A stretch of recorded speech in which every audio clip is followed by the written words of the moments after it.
కట్లపాము దీని గురించి చాలామందికి తెలిసే ఉంటుంది.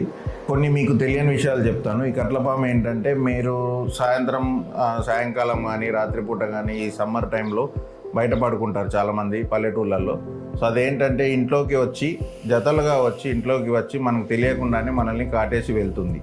సో దాని లక్షణాలు మిగతా పాముల లక్షణాల కన్నా డిఫరెంట్ ఉంటాయి. అవేంటంటే కడుపు నొప్పి రావడము, వాంతులు చేసుకోవడము. సో ఈ లక్షణాలు ఎలా అంటే ఒక అపెండిసైటిస్ వ్యాధి లక్షణాలలాగా అనిపిస్తాయి.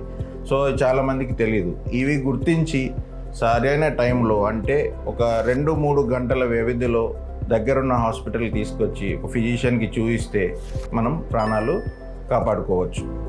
మిగతా పాముల విషయాలకు వస్తే ఇంకా 2 రకాల పాములు మనకి బాగా ఎక్కువ కనబడుతూ ఉంటాయి మన ఏరియాలో. ఒకటి రక్తపింజరి, ఇంకొకటి నాగుపాము. సో రక్తపింజరి కాటు వల్ల ఏమవుతుందంటే మనం కాటు వేసిన ప్రదేశం ఉబ్బుతుంది, రక్తస్రావం జరుగుతుంది. దీంతో వచ్చే లక్షణాలు ఎలా ఉంటాయంటే నోట్లోంచి బ్లడ్ రావడం కానీ, కిడ్నీలు పాడైపోవడం కానీ, కాటేసిన ప్రదేశం లావ్ అవ్వడం కానీ, ఉబ్బడం కానీ.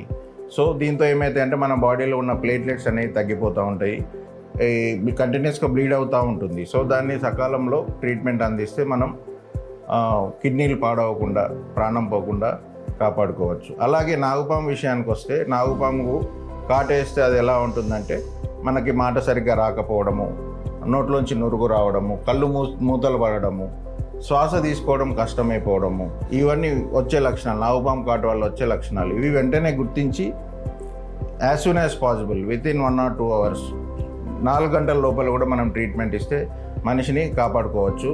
ఇలాంటి లక్షణాలు వెంటనే కనబడితే దగ్గరున్న హాస్పిటల్లో చూపించగలరు, ఫిజిషియన్కి చూపించి ట్రీట్మెంట్ తీసుకోగలరు.